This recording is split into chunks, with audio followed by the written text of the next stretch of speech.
Hour প্রয়াস YouTube চ্যানেলে তোমাদের সকলকে স্বাগত। লাভ ক্ষতির আজকে দ্বিতীয় পার্ট। আমরা এখানে টাইপ অনুযায়ী অঙ্ক করব, যে টাইপগুলো পরীক্ষায় আসে সেই টাইপ থেকে বেশ কিছু অঙ্ক নিয়ে তার বিশ্লেষণ করব। দেখো, প্রথম যে টাইপটা পড়ে এই টাইপের অঙ্ক বারবার আসে। দেখো, বলছে এক ব্যক্তি 10% লাভে একটি টিভি বিক্রি করলো, আরও 200 টাকা বেশি পেলে তার 12% লাভ হতো। টিভিটির ক্রয় মূল্য কত? ঠিক আছে, দেখ, এই সব অঙ্কগুলোর ক্ষেত্রে সবসময় ধরে নেবে কত? ক্রয় মূল্য 100 টাকা। কি ধরলাম? ক্রয় মূল্য 100 টাকা দিয়ে বলেছে, দেখো, এক ব্যক্তি 10% লাভে টিভিটি বিক্রি করলো। তাহলে 10% লাভে যদি বিক্রি করতো, তাহলে লোকটা কত টাকায় বিক্রি করতো? 110 টাকায়। 10% 100 টাকার উপর 110 টাকা লাভ, 10 টাকা লাভ করে 110 টাকায় বিক্রি করতো। তাহলে বিক্রয় মূল্য কত? 110 টাকা। কিন্তু সে কল্পনা করছে যে আরো 200 টাকা বেশি পেলে তার 12% লাভ হতো। তাহলে তার কল্পনাতে 12% লাভ হলে তার বিক্রয় মূল্য কত হতো? 112 টাকা কল্পনাতে। তাহলে এই দেখো, অরিজিনালি 110 টাকা, কিন্তু সে 112 টাকায় বিক্রি করলে ক টাকা বেশি দিত? 2 টাকা। সেটাই দেখো কোশ্চেনে কি বলেছে, আরো 200 টাকা বেশি পেলে। তাহলে এই দেখো, এখানে আমি ক টাকা বেশি পাচ্ছি? 2 টাকা। সেটাই কোশ্চেনে দিয়েছে, দেখো 200 টাকা। তাহলে কগুণ? 100 গুণ। ঠিক।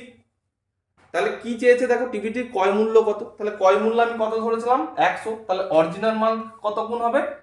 100 গুণ। তাহলে কত উত্তর? 10,000 টাকা। অ্যান্সার কত? 10,000 টাকা। দেখো, সেম অঙ্ক প্রশ্নে বলছে এক ব্যক্তি 9% ক্ষতিতে একটি টিভি বিক্রি করলো, আরো 750 টাকা বেশি পেলে তার 7% লাভ হতো। টিভিটির ক্রয় মূল্য কত? তাহলে কি ধরবো? 100 টাকা তার ক্রয় মূল্য টিভিটা। তাহলে প্রথমে কি বলেছে? দেখো, 9% ক্ষতি হয়েছে, তার মানে কত টাকায় বিক্রি করেছে? 91 টাকায়। পরে দেখো, কল্পনাতে তার 7% লাভ হচ্ছে, তার মানে কত টাকায় বিক্রি করতে হবে? 107 টাকা। তাহলে দেখো, 91 থেকে 107-এর মধ্যে পার্থক্য ক টাকা? বিয়োগ করলে দেখো, 7 9 16 টাকা। ক টাকা হলো? 16 টাকা। এই 16টায় দেখো কোশ্চেনে দিয়ে আছে 750 টাকা বেশি। তাহলে কত গুণ? 16 1 সমান 750/16। ঠিক আছে। তাহলে এইটা হলো একের মান। তাহলে আমাকে কি চেয়েছে? ক্রয় মূল্য চেয়েছে। ক্রয় মূল্য কত ধরেছিলাম? 100। তাহলে 100 সমান বার করতে হবে 750 ইন্টু 16 ইন্টু 100। কাটাকাটি করো। কাটাকাটি করলে দেখবে কত আসবে? 4,687.5 অ্যান্সার। পরের অঙ্কটা একই, কিন্তু আরেকটু অ্যাডভান্স। কি বলেছে? দেখো, এক ব্যক্তি 10% ক্ষতিতে একটি টিভি বিক্রি করলো, যদি আরো আরো 5,600 টাকা বেশি পেলে তার 18% লাভ হতো। টিভিটি 20% লাভে বিক্রি করলে বিক্রয় মূল্য কত? আগের অঙ্কগুলো এখানেতেই শুধু ক্রয় মূল্য চেয়েছে, কিন্তু এখানে আবার চেয়েছে কি? টিভিটি 20% লাভে বিক্রি করলে বিক্রয় মূল্য চেয়েছে।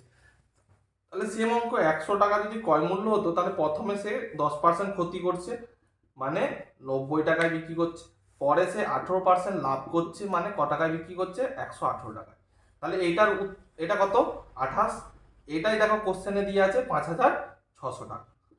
তাহলে কত গুণ? 200 গুণ। তাহলে ক্রয় মূল্য কত এলো? 200 গুণে আমার 20,000 টাকা। কত এলো? 20,000 টাকা। এটা আমার ক্রয় মূল্য এলো। কিন্তু এতক্ষণ পর্যন্ত এই অঙ্কটি পড়েছিল, কিন্তু এবার চেয়েছে, দেখো, টিভিটি 20% লাভে বিক্রি করলে বিক্রয় মূল্য কত? তাহলে এখান থেকে আমার 20% লাভ করতে হবে। তাহলে এখান থেকে আমার 20% লাভ করতে গেলে দেখো কত টাকা হয়? 20,000-এর 20% মানে 2 শূন্য বাদ, 200 ইন্টু 20 মানে হচ্ছে 4,000। তাহলে কত হয়? 20-এর উপর 4,000, 20,000-এর উপর 4,000 যোগ করলে 24,000 টাকা। কত টাকা? 24,000 টাকা। অ্যান্সার কত? এটা হচ্ছে 20% লাভে বিক্রি করার পর দাম হবে 24,000 টাকা। দেখো, এই অঙ্কটা টাইপ 1-এরই একটু অ্যাডভান্স অঙ্ক। বলছে এক দোকানদার 20% লাভে দ্রব্য বিক্রি করে। ঠিক আছে, 20% লাভে বিক্রি করলো। যদি দোকানদার 10% কম দামে ক্রয় করে, মানে যে টাকায় কিনে এনেছে তার থেকে 10% কমে কিনে আনতো, 18 টাকা কম দামে বিক্রি করতো, মানে যেটা বিক্রি করছিল তার থেকে 18 টাকা কমে বিক্রি করতো, তবে তার 30% লাভ হতো। দ্রব্যটির ক্রয় মূল্য কত চেয়েছে?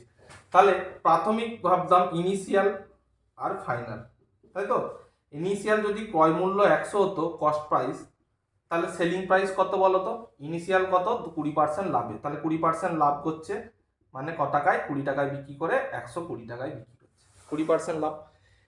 এবার বলেছে ফাইনালে কি বলেছে যে 10% কম দামে কিনে আনতো, তাহলে সিপির থেকে 10% কম দাম, এইটা তার কেনা দাম ছিল দোকানদারে, এখন 10% কম দামে কিনে আনছে, তাহলে 10% 100 টাকার উপর 10% কম মানে কত?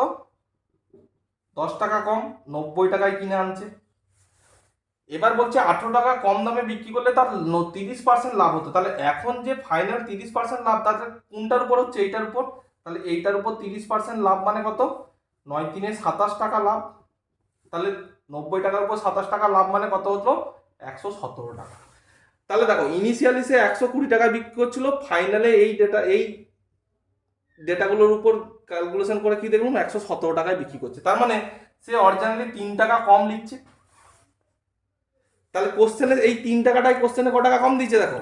18 টাকা। কগুণ? 6 গুণ।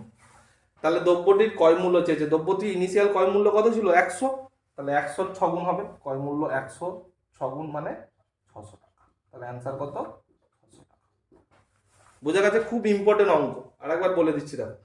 20% লাভে বিক্রি করে প্রাথমিক অবস্থায়, তাহলে প্রাথমিক 100 টাকা হলে বিক্রয় মূল্য 120 টাকা। এবার বলছে যদি দোকানদার 10% কম দামে ক্রয় করতো, তাহলে ক্রয় মূল্য 100 ছিল, কম 10% কমে কিনে আনছে মানে 90 টাকায় কিনে আনছে। 18 টাকা কম দামে বিক্রি করলে তার 30% লাভ হতো, তাহলে এই টাকাটার উপর 30% লাভ মানে 90 30% মানে 27 টাকা, তার মানে 117 টাকায় বিক্রি করছে। তার মানে দেখো 120 টাকায় আগে যে বিক্রি করতে এখন করছে 117 টাকায়, মানে 3 টাকা কমে বিক্রি করছে। এই 3 টাকাটায় কোশ্চেনে দেখো দেওয়া আছে 18 টাকা কম দামে বিক্রি করলে, তাহলে এইটার সঙ্গে এটা কগুণ? 6 গুণ। তাহলে এখানে যা ডেটা আছে সব আমার 6 গুণ। তাহলে উত্তর চেয়েছে দেখো ক্রয় মূল্য, ক্রয় মূল্যটা কত? 100 ধরেছিলাম, তাহলে 106 গুণ মানে 600 টাকা। দেখো পরের অঙ্কটাও সেম নিয়েছি, বলছে এক দোকানদার 10% লাভে বিক্রয় করে, যদি দোকানদার 20% কম দামে ক্রয় করে 20 টাকা বেশি দামে বিক্রি করতো, তবে তার 40% লাভ হতো। দোকানদারটির দ্রব্যটির ক্রয় মূল্য কত? তাহলে সেম অঙ্ক করছি কি, প্রাথমিক ইনিশিয়াল আর ফাইনাল। ইনিশিয়াল সিপি ধরলাম কত? 100, তাহলে প্রথমে 10% লাভ হয়েছে, তার মানে এসপি কত? সেলিং প্রাইস 110, বিক্রয় মূল্য 110।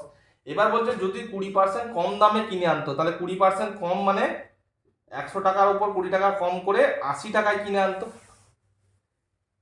তাহলে তার 40% লাভ হতো। তাহলে 80 টাকার উপর 40% লাভ করতে গেলে ক টাকা লাভ হতো?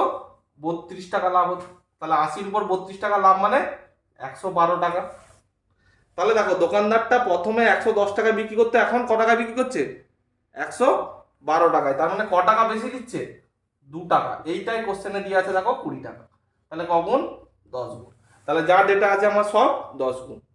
তাহলে কি চেয়েছে? ক্রয় মূল্য কত? ক্রয় মূল্য কত ধরেছিলাম? 100, 100 সমান তাহলে কত হবে? 100 × 10 মানে 1000 টাকা। অ্যান্সার কত? 1000। দেখো একই অঙ্ক, সেম অঙ্ক আমরা এটা করাবো না, উত্তর বলে দেবো, তোমরা নিজেরা করে নেবে। বলছে একটি দোকানদার 15% লাভে বিক্রি করে, যদি দোকানদারটি 20% কম দামে ক্রয় করে 39 টাকা কম দামে বিক্রি করত, তবে তার 40% লাভ হতো। দ্রব্যটির ক্রয় মূল্য কত? সেম অঙ্ক, সেম। তোমরা চেষ্টা করবে এই অঙ্কটা উত্তর বেরিয়ে যাবে। এই অঙ্কটা উত্তর কত হবে? 1300 টাকা। অ্যান্সার হবে 1300 টাকা। তোমরা এটা করে দেখো 1300 টাকা আসে কিনা। আশা করছি তোমাদের সবারই চলে আসবে যারা ক্লাসটা করেছো। যদি না আসে আমরা পরের দিন করে দেবো ক্লাস। তোমরা করার পর কমেন্ট বক্সে অ্যান্সারটাকে কমেন্ট করো, আমরা দেখে নেব। আজকের ক্লাস এখানেই শেষ করছি। আশা করছি ভিডিওটি ভালো লাগবে এবং অঙ্কগুলো প্র্যাকটিস করতে থাকো। পরের দিনে আমরা টাইপ 2 নিয়ে আসবো। এইভাবে আমরা লাভ ক্ষতিটা শেষ করে দেবো 6টা 7টা ক্লাসের মধ্যে। ধন্যবাদ, ভালো থেকো, সুস্থ থেকো এবং আমাদের চ্যানেল লাইক ও শেয়ার করে দিও।